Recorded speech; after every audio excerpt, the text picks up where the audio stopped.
bajo vale, porque arrieros somos y en el camino andamos. Así decían los arrieros del Camino Real de Colima a aquellos infelices que encontraban colgados de los árboles a los lados del camino, a los que piadosamente enterraban o cubrían de piedras, decían una oración y luego seguían su camino. Los arrieros, aquellos solitarios caminantes de los caminos reales que incansablemente iban y venían de un lugar a otro, llevando mercancía y encargos de poblado a poblado, son sin la menor duda los más eficaces transportistas que hubo durante la Nueva España y gran parte del siglo XIX, revolución y cristiada. Gracias a estos personajes se llevaban todo tipo de mercancías, hasta los territorios más apartados. De ahí que su figura gozara de una buena reputación, pues al menos dentro del imaginario colectivo, el arquetipo del arriero era el de una persona honrada y trabajadora. Como menciona Bernd Hausberger, los arrieros estaban omnipresentes en la sociedad de la época y en todos los caminos del país se les podía topar y distinguir por sus notables características. Las numerosas recuas de mulas cargadas, sus gritos alentando a las bestias, sus ropas adecuadas con aditamentos de piel para evitar raspaduras al cargar y descargar las mercancías, sus grandes sombreros de ala ancha forrados de hule para protegerse del sol, así como sus armas y machetes a la vista que servían como herramientas útiles para afrontar cualquier inconveniente en el camino o para defenderse de los salteadores. El oficio de arriero no era sencillo. Lejos estaban del hogar durante largas temporadas, recorriendo enormes distancias, subiendo y bajando cerros, internándose en la sierra por caminos que muchas veces solamente ellos conocían como la palma de su mano, y quedando al pendiente de los animales de carga. Tenían que entablar relaciones y aprender a comerciar. Se enfrentaban a los rigores del clima y a los pésimos caminos, y estaban expuestos a sufrir asaltos de los bandidos, corriendo el riesgo de ser despojados de sus mercancías o incluso de perder la vida. En la novela Astucia, el refrán "no hay atajo sin trabajo" resume claramente que también se sudaba en el camino, pues el ser arriero no era trabajo fácil.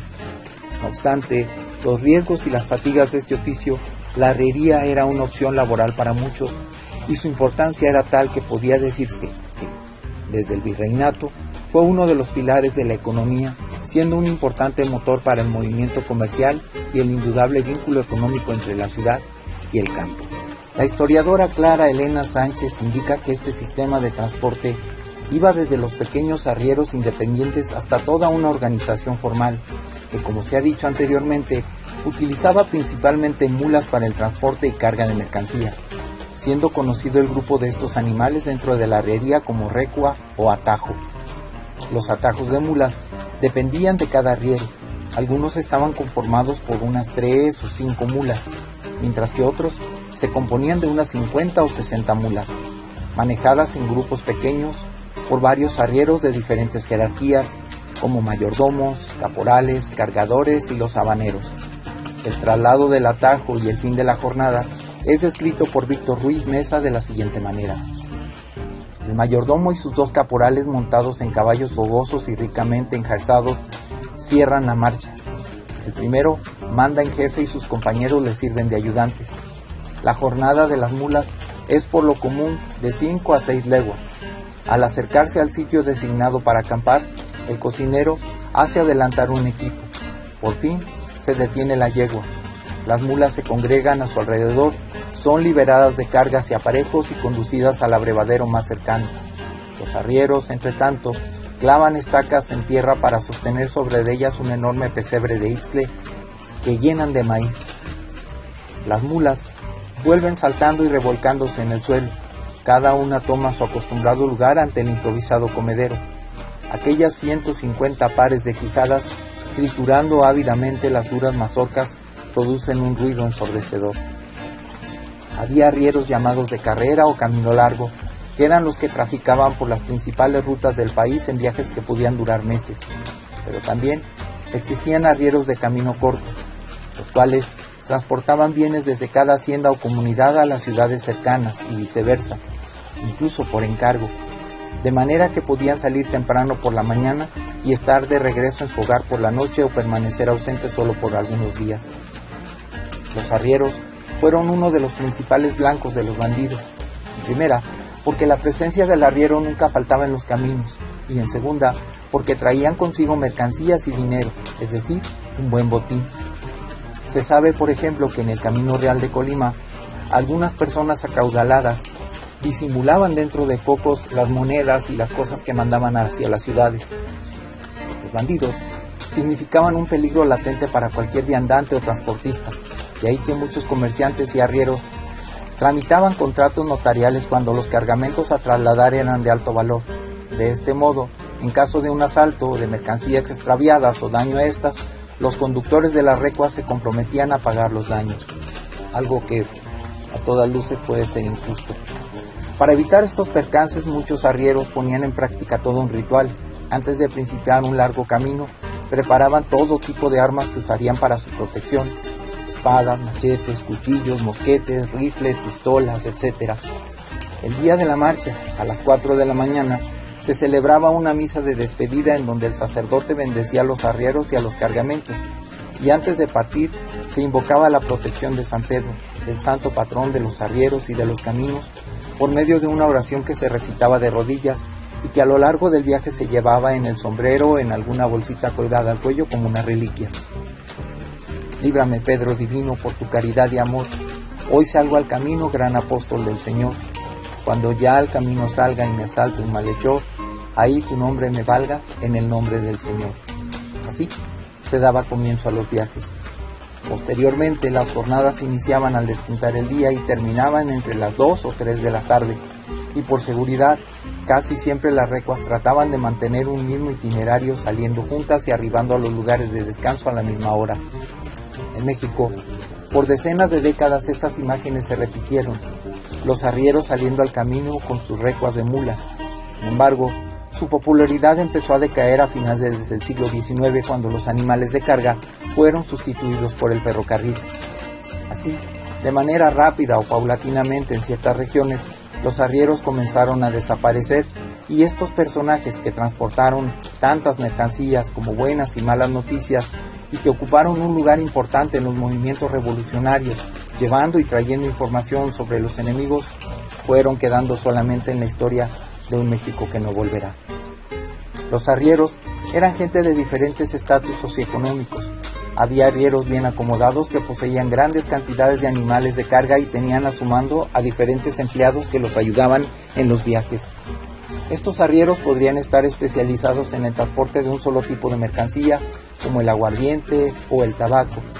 Por ejemplo, algunos otros eran empresarios más pequeños que aprovechaban sus animales para hacer encargos, ya sea solos o en compañía de familiares que no recibían un sueldo, mientras que otros simplemente ofrecían sus servicios a quien más les conviniera, sin poseer animales de carga.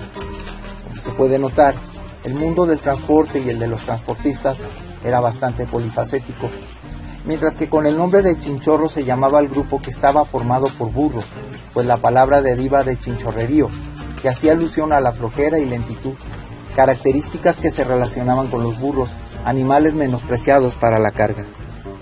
Viajando desde la Ciudad de México, los arrieros tardaban aproximadamente 15 días en llegar a Querétaro, 36 para llegar a Oaxaca, 54 en trasladarse a Durango, 63 días a Monterrey y cerca de 3 meses para hacer un viaje hasta Chihuahua. Esto sin sumar el tiempo empleado para el regreso. En el caso de una de las rutas más importantes del país, México a Veracruz, un arriero se demoraba de 20 a 30 días en hacer el recorrido, y si había algún percance, por ejemplo, fuertes lluvias, huracanes, un norte, el arriero podría necesitar más de 30 días para llegar a su destino. Estos personajes fueron pues por varios siglos el único medio de transporte de mercancías y comunicación de noticias. Se puede considerar que los arrieros eran de los más importantes en México. Este tipo de trabajadores era muy grande y mucho mayor que los que se dedicaban a extraer la plata: plateros, carpinteros, herreros, artesanos y otros oficios, mismos que se veían ir y venir a lo largo de los caminos de todo México. Pero no cualquiera podía ser arriero. Estos hombres tenían la gran fama ganada de ser muy valientes, bragados, sí, pero no buscapleitos. ya que por la naturaleza de su oficio aprendían a ser reservados y prudentes, pero si había ocasión de jugarse la vida, no eran de dudarlo dos veces. Machete en ristre se lanzaban a defender su trabajo, a sus compañeros, las mercancías y a sus bestias. Honrados, de natural perspicacia, cuya existencia se desarrollaba sorteando peligros y amenazas de todo tipo. Eran también quienes transmitían las buenas y malas nuevas en lugares distantes. Los arrieros en general eran hombres inteligentes, ya que conocían muy bien los caminos, el manejo de los animales de carga y debían tener un gran sentido del riesgo, mismo que les permitía enfrentar y resolver toda clase de desafíos. Una cosa que causaba admiración en los arrieros es que la mayoría, si no es que todos, eran personas analfabetas, y a pesar de eso, entendían de pesas y medidas, sabían dividir y restar lo que marcaba la romana de larga vara, como un tipo de báscula, pues de esta manera hacían mejor su trabajo sin temor a equivocarse. Eran expertos en calcular las horas mediante la sombra del sol o por la posición de las estrellas. También sabían de las fases de la luna, así aprovechaban la luz y lo que faltaba para el amanecer cuando brillaba el lucero de la mañana. Importante y maravilloso oficio, pues ellos eran el transporte de carga, el correo, la llevada y la traída de noticias a través de los caminos reales, los cerros, los montes y los llanos del México del pasado. Por cierto, la frase "arrieros somos y en el camino andamos", ellos la utilizaban de varias formas.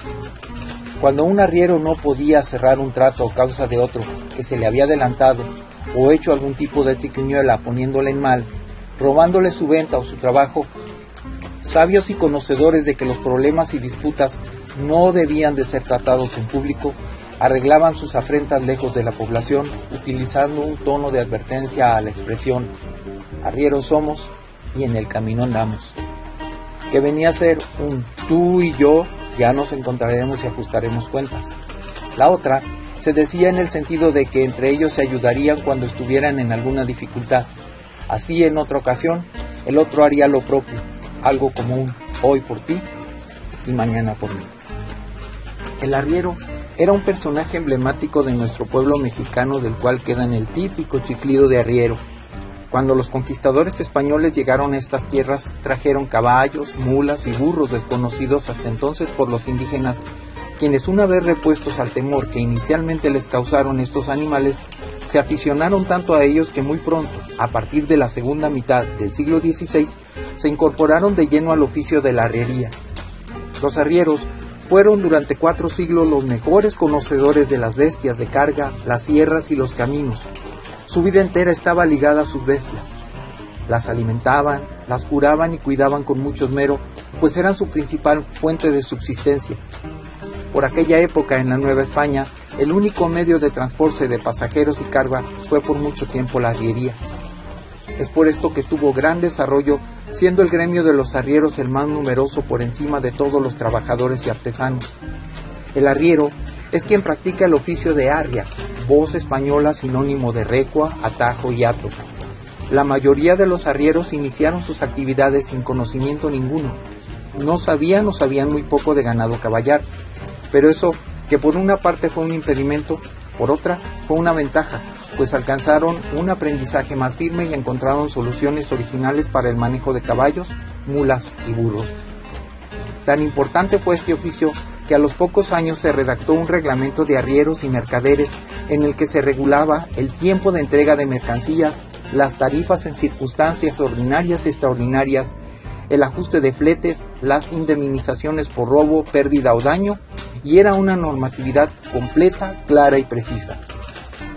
Los arrieros llevaban los cereales de Lagos, León y Aguascalientes a Zacatecas, las pieles de los Altos de Jalisco para las argenas de las minas de Zacatecas, Bolaños, San Luis Potosí y Durango, algodón y grana de Autlán, de la grana de la Ciudad de México, a los obrajes y centros textiles, sal y cocos de Colima, a las minas para el beneficio de plata o los productos locales como México, Taxco, Guanajuato, San Luis Potosí, Durango o etc.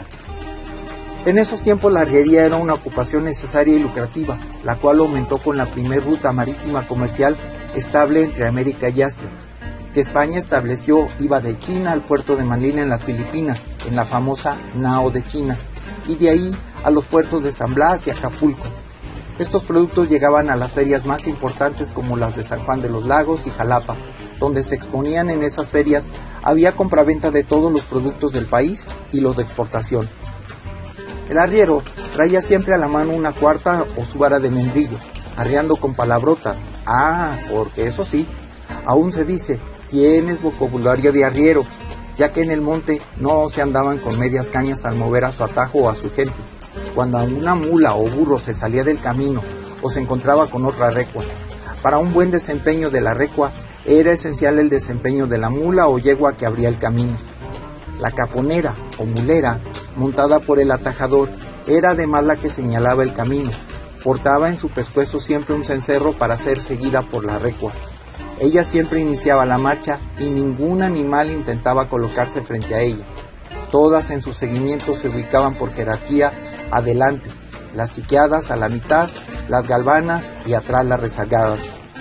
Existía una fuerte relación afectiva entre los animales de una recua que si la caponera llegaba a morir era enterrada con su cencerro, ya que las mulas no toleraban que otra mula nueva usara ese cencerro y se rebelaban contra esta situación, por lo que la nueva caponera tenía que llevar uno nuevo y acostumbrar a su vez a la recua a su mando. El cargador era además el administrador, el jefe de la recua, responsable de los animales y de la carga. Ordenaba y disponía, trataba con mesoneros y con comerciantes. Era el representante muchas veces del dueño. El cargador debía ser un profundo conocedor de las labores del campo y de las bestias de trabajo. Él era el encargado de errar en el camino y solucionar cualquier problema o diferencia entre su equipo de trabajo. Vaya pues este sencillo homenaje a esas personas trabajadoras que por muchos años movieron la economía de nuestra patria y sembraron con su esfuerzo el México que ahora conocemos.